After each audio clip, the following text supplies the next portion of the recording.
오늘 시편 25편의 말씀은 한란의 터널을 지나고 있는 한란의 한가운데를 지나고 있는 다윗입니다.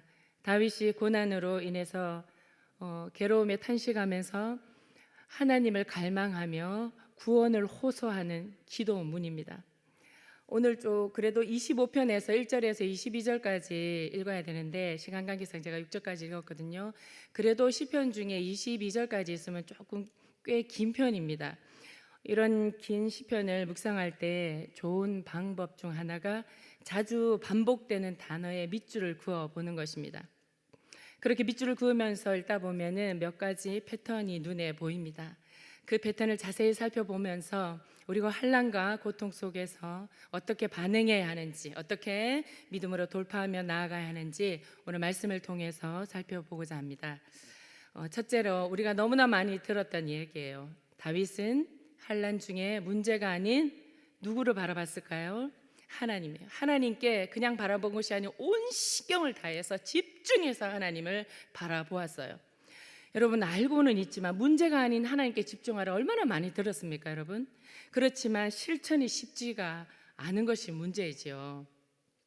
그러나 여러분 다윗이 그렇게 할 수 있었다면 우리도 할 수 있을 줄로 믿습니다. 사람들은 대부분 환난 속에 들어가면 환난을 가지고 묵상할 때가 많지요. 왜 이렇게 되었을까? 누구 잘못이지 도대체? 앞으로 어떻게 될 것일까? 여러 가지 생각이 맴돌면서 머리가 복잡해지고 생각을 다스릴 수 있는 힘이 약해집니다. 그러다 보면 문제가 해결될 기미는 보이지 않고 상황이 더욱더 어려워질 때가 참 많습니다. 그러나 오늘 다윗은 말씀을 통해서 환난이 심해지면 심해질수록 계속 하나님께 집중합니다.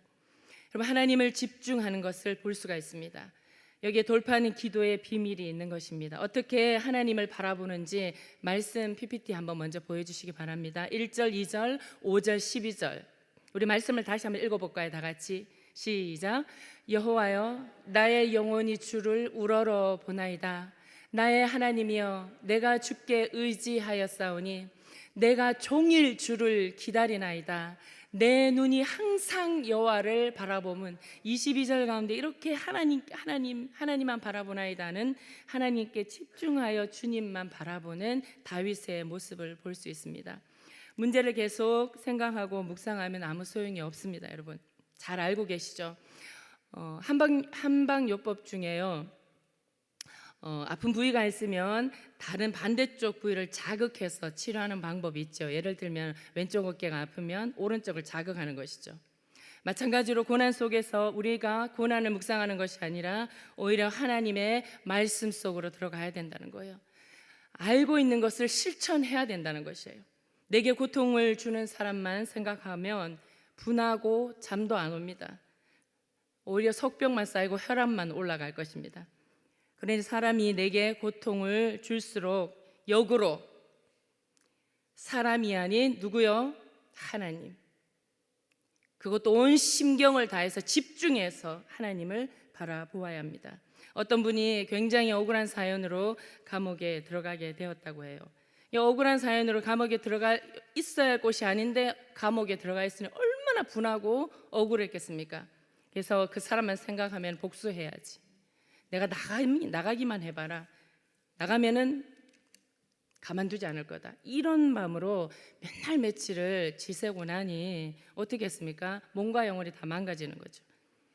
시간이 지나면서 그래도 교회에 다녔던 분인지 지인의 권고로 성경과 경건 서적을 들려주니까 그것을 읽기 시작했고 기도하기 시작했대요. 평생 교회를 다니면서 성경책을 처음부터 끝까지 읽은 것은 감옥에서 처음이었다고 합니다.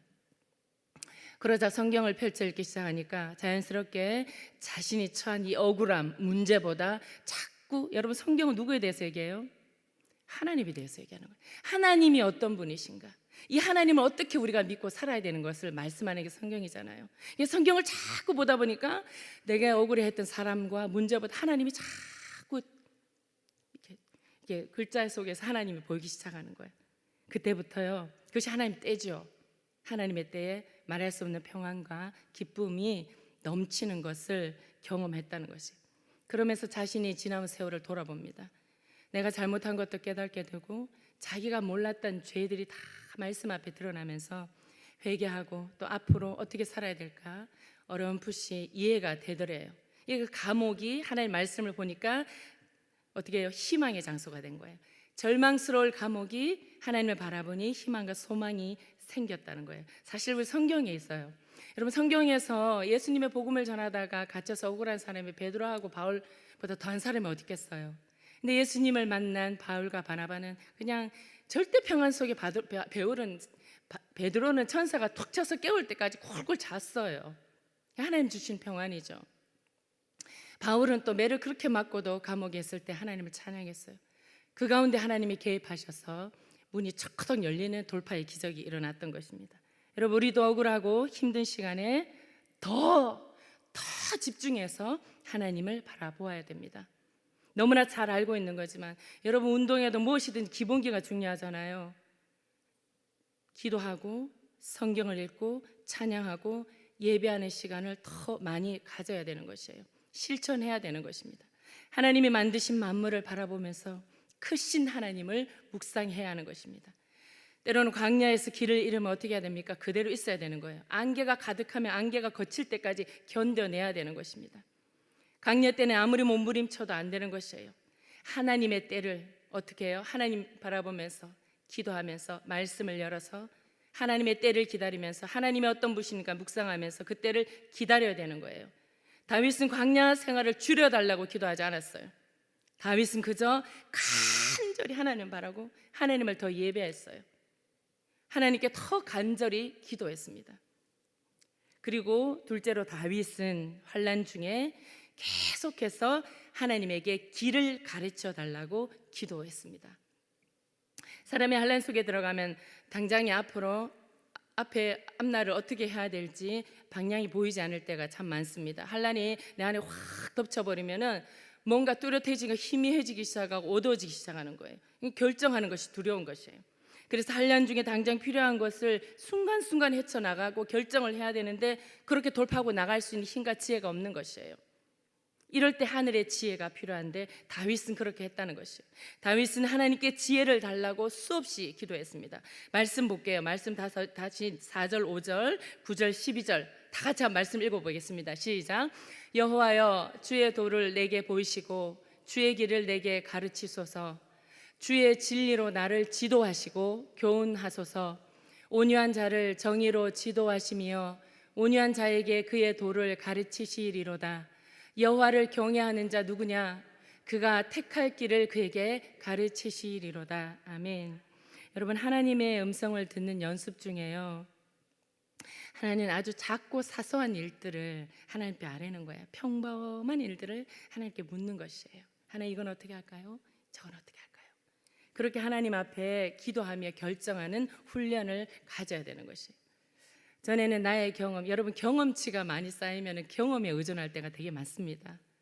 그래서 단박에 그냥 내가 경험했던 걸 결정할 때가 많지만 하나님을 의지하고 하나님의 지혜를 구하는 자에는 한숨을 탁 쉬고는 누구에게요? 하나님께 물어야 되는 거예요. 다윗은 그랬습니다. 처음부터 그렇지는 않았을 거예요. 처음부터 다윗이 성숙하고 지혜 있는 그런 사람이 아니었을지도 모릅니다. 어쩌면 조급한 성격 때문에 때로는 경박한 언어를 할 수도 있고 실수도 많이 했을 것이에요. 남에게 상처도 많이 주었을 것입니다. 그렇게 부족했기에 다윗은 끊임없이 하나님을 갈망하고 바라보았습니다. 고난 속에서 더욱 하나님의 말씀을 붙들었습니다. 그때에 하나님의 은총이 임하는 것이에요. 다윗의 인성과 성품이 하나님을 닮아가는 그런 사람으로 변했던 것입니다. 그래서 신약에서 다윗의 별명이 하나님 마음에 합한 자, 이렇게 별명을 해놨잖아요. 여러분, 인생에서 사람을 대하는 매너가 하나님 앞에 성숙한 사람이면 이전에는 그렇게 아무렇게나 말하고 경박한 매너로 많은 이렇게 살았다면 이 고난의 터널을 지나면서 하나님의 말씀을 붙잡고 철저하게 하나님을 매달리면서 그렇게 나아갈 때 하나님이 그 성품도 고쳐주셨을 줄로 믿습니다. 그렇기 때문에 여러분, 은혜를 받으면 말이 달라지는 것입니다. 그리고 그 영혼 깊은 곳에 하늘의 여유가 생기고 지혜가 생기게 됩니다. 여러분, 다윗이 왕이잖아요. 왕이 되었으면은 뭐 자기 마음대로 결정하고 명령할 수 있는 그런 위치에 있는 사람이라는 거예요. 그렇지만 다윗은 항상 하나님께 어린아이처럼 하나님 가르쳐 주세요. 지도해 주세요. 교훈해 주세요. 이렇게 겸손한 마음으로 하나님의 지혜를 항상 구했던 하나님의 사람입니다. 여러분, 우리도 항상 하나님께 길을 보여달라고, 지혜를 가르쳐 달라고 기도해야 합니다. 어떤 선택을 해야 할지 알려달라고 기도하는 훈련이 되어야 합니다. 때로는 엎드려서 간절히 부르짖으며 기도해야 합니다. 내 힘으로, 내 경험으로 결정해야 될 일도 있고 그렇게 하는 경우도 있어요. 그래서 문제가 해결되기도 해요. 하지만 그것은 평범한 일이에요. 세상 사람들도 다 할 수 있는 일이에요. 하지만 하나님께 지혜를 구하고 하나님께 기도하며 나가면 탁월한 방법으로 하나님이 인도해 주시는 거예요. 하나님의 지혜를 우리에게 불어넣어 주시는 줄로 믿습니다. 여러분, 거대한 제국을 다스려던 다윗이 시간이 남아서 하나님께 항상 기도했겠습니까? 여러분, 궁궐이 어떤 것입니까? 온갖 정치적인 음모와 악한 일들이 벌어지는 그런 왕궁 한복판에서 다윗은 어쩌면 살얼음판을 걸어가는 그런 삶이었을지도 모릅니다. 골리앗을 단번에 쓰러뜨렸지만 이스라엘 영웅으로 부상하고 나니 다윗을 시기하고 질투하는 사람들이 한둘이 아니었을 거예요. 항상 다윗의 약점과 실수를 찾으려는 사람들이 많았을 거예요. 그렇게 다윗은 광야에서 쫓겨날 때, 광야에 있을 때나 항상 한 걸음 한 걸음을 조심스럽게 영적인 긴장 속에 살았을 거예요. 기도하지 않고는 이런 압박과 심리적인 스트레스를 해소할 길이 없었을 것입니다. 다윗은 경험으로 알았던 것이에요.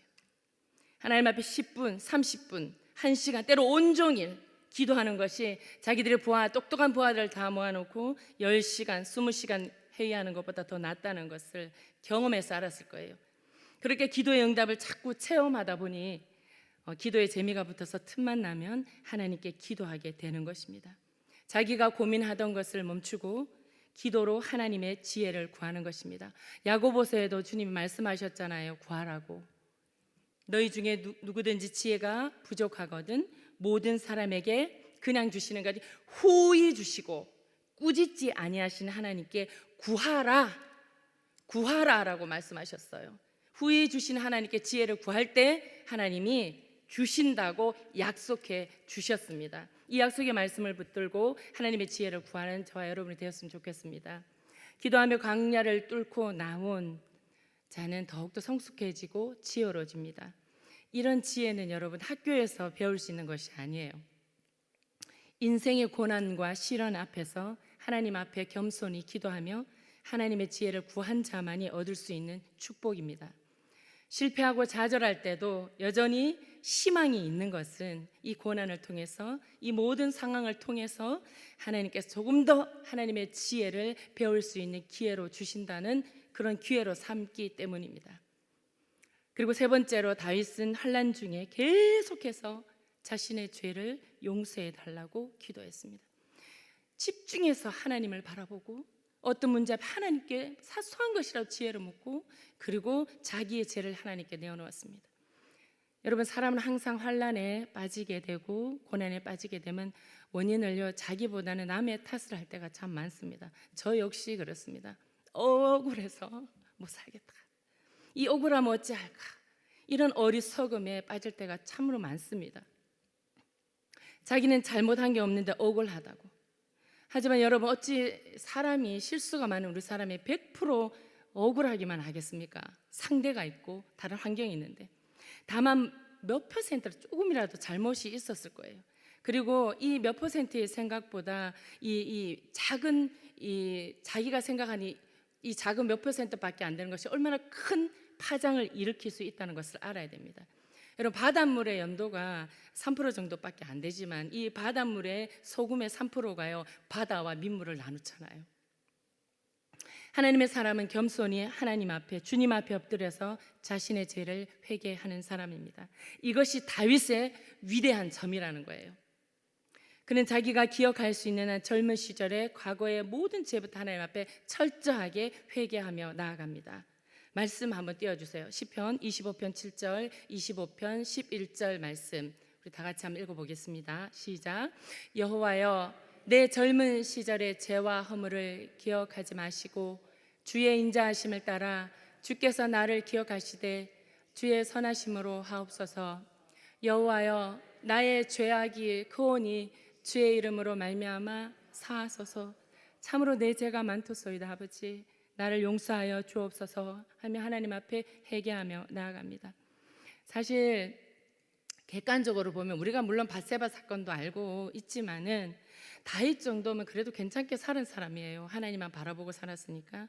그래서 죄의 경중을 따져보면 어쩌면 다윗을 쫓아다니던 사울과 그 부하들이 훨씬 나빴을 거예요. 죄질이 더했을지도 몰라요. 그러나 여러분, 사울의 죄는 사울의 죄고 다윗의 죄는 다윗의 죄인 것이에요. 남의 죄와 자신의 죄를 비교하지 않아야 되는 거예요. 하나님 앞에 그저 나의 죄, 자신의 죄가 크다는 것을 인정하는 것이에요. 이것이 진정한 하나님의 사람입니다. 자신의 죄만 보면 안 되는 것이에요. 비겁하게 다른 사람 걸고 들어가지 말아야 됩니다. 다윗의 죄 문제와 다윗은 자신의 죄 문제와 내가 겪고 있는 이 환난이 결코 분리될 수 없구나를 깨달았던 것이에요. 그래서 나의 곤고와 환난을 보시고 내 죄를 사하소서라고 18절에 다시 고백하고 있거든요. 성경의 곳곳을 찾아보면은요, 죄 용서와 병 고침을 연결해 놓은 곳이 참 많습니다. 죄 용서와 환난에서의 돌파를 연결시켜 놓았습니다. 여러분, 이스라엘 백성도 출애굽할 수 있었던 것은 무엇 때문에 할 수 있었어요? 어린 양의 피, 문설주에 뿌려놓은 피를 발라놨기 때문이잖아요. 그래서 예수님의 보혈을 상징하는 것이잖아요. 예수님도 항상 병자들을 고쳐주실 때 내 죄 사함을 받았다라는 말씀을 하십니다. 다는 아니지만 그래도 대부분 육체의 병, 마음의 병도 실은 우리의 죄 문제가 해결받을 때 근본적으로 치료될 때가 많습니다. 하나님께서 환난을 통해서 우리의 죄 문제를 직면하게 하시고 하나님께 가지고 오기를 원하시는 것이에요. 해결은 하나님이 하신다는 것입니다. 그러기 위해서 우리가 깨달아야 하고 내가 죄인임을 인정해야 하는 것입니다. 여러분, 이 죄 문제를 해결하지 않으면 다음 스텝을 밟을 수가 없어요.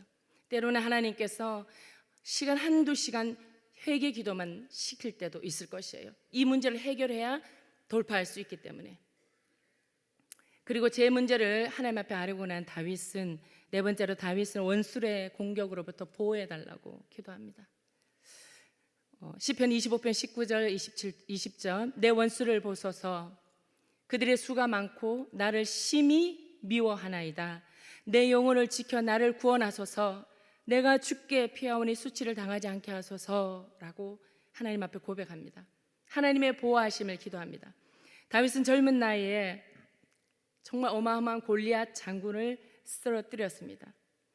또 왕의 사위가 돼서 이스라엘 전군을 지휘했던 군대 대장입니다. 출세가 좀 남들보다 빨랐던 만큼 자기를 음해하고 시기하는 자들이 많았습니다. 다윗같이 담대한 사람, 전쟁에서 많은 사람 무찔렀던 담대한 사람을 위협할 정도로 그들의 수가 많았고 다윗을 미워하는 사람이 많았기에 그렇게 고백했던 것 같습니다.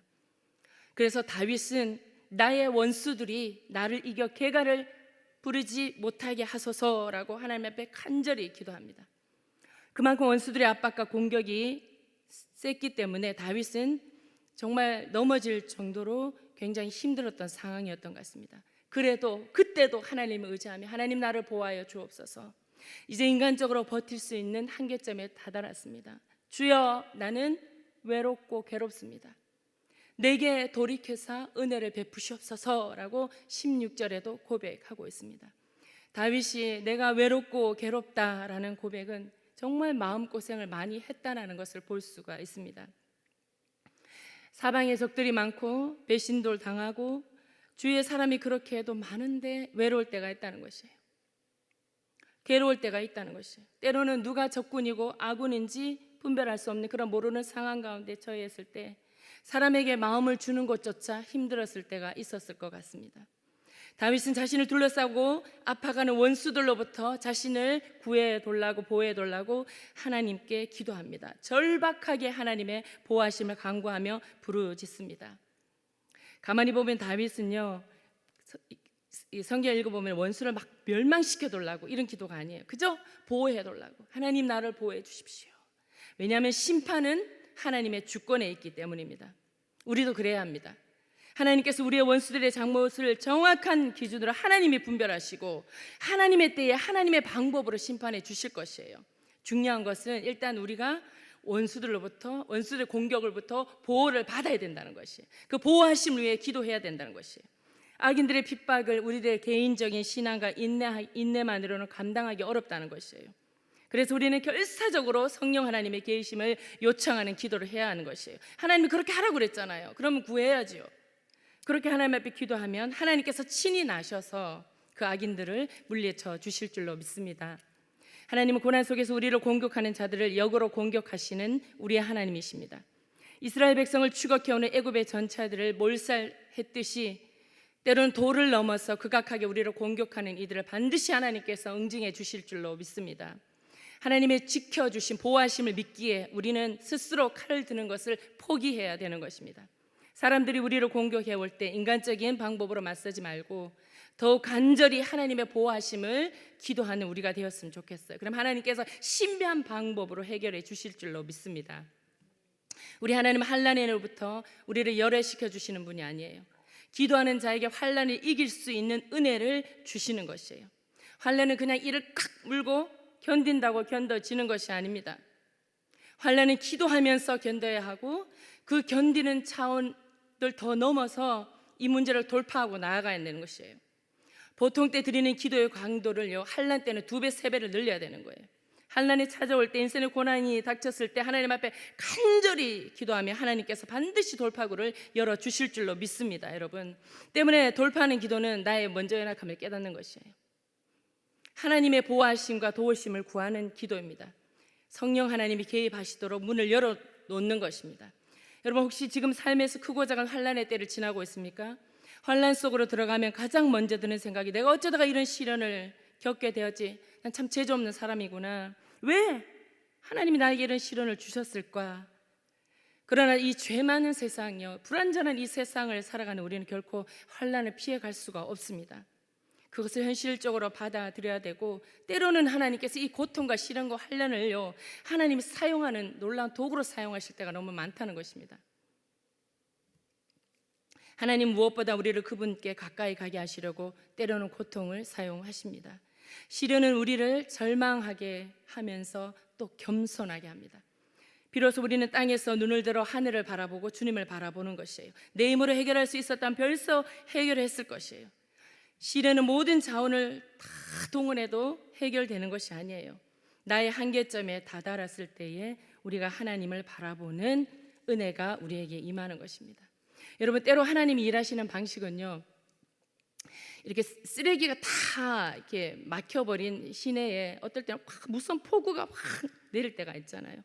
이 폭우가 쏟아질지는 두렵고 고통스럽지만 지나고 나면 내 인생의 더러운 모든 찌꺼기가 확 씻겨나갔음을 볼 수 있습니다.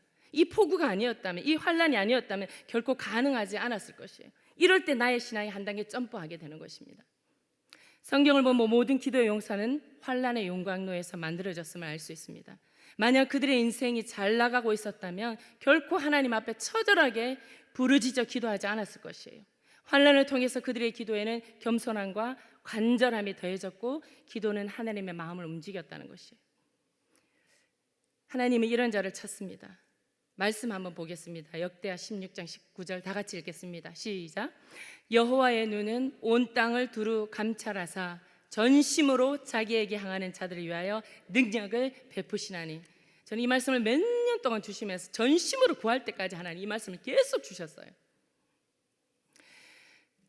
어떤 문제 앞에도 하나님, 우리가 전심으로 주를 바라볼 때 하나님의 능력이 임하고 돌파 역사가 일어날 줄 믿습니다. 오늘 말씀 1절에 여호와여, 마지막 말씀을 보여주세요. 여호와 1절에 보면 여호와여 나의 영혼이 주를 우러러보나이다. 온전히 주님만 바라보겠나이다. 그리고 마지막 구절에 하나님은 이스라엘이 그 모든 환난에서 속량하소서, 구원하소서, 구원하실 것을 믿는다는 것이에요. 속량은 노예나 포로에게 대가를 주고 자유롭게 사는 것이잖아요. 자유롭게 하고 모든 것이 풀려나는 역사, 주님을 바라볼 때 일어난다는 것이. 이 세상 사는 동안 수많은 문제들 앞에 두려워 떨 것이 아니라, 염려 근심할 것이 아니라 우리가 믿음으로 돌파하는 기도로 믿음의 삶을 사는 것이 하나님이 우리에게 원하시는 삶이 될 줄로 믿습니다. 여러분, 그러면 돌파하는 기도의 핵심은 무엇일까요? 예수 그리스도. 예수 그리스도의 십자가 보혈. 여러분, 단순한 이 기본이면 족하지 않습니까? 예수 그리스도. 예수는 그리스도. 예수님만이 우리의 구원자라는 이 확신, 이 확실한 믿음 하나면 족하지 않겠습니까, 여러분? 예수님의 이름으로 큰 산이 예수님의 이름을 부르는 자 앞에서 평지가 될 줄로 믿습니다.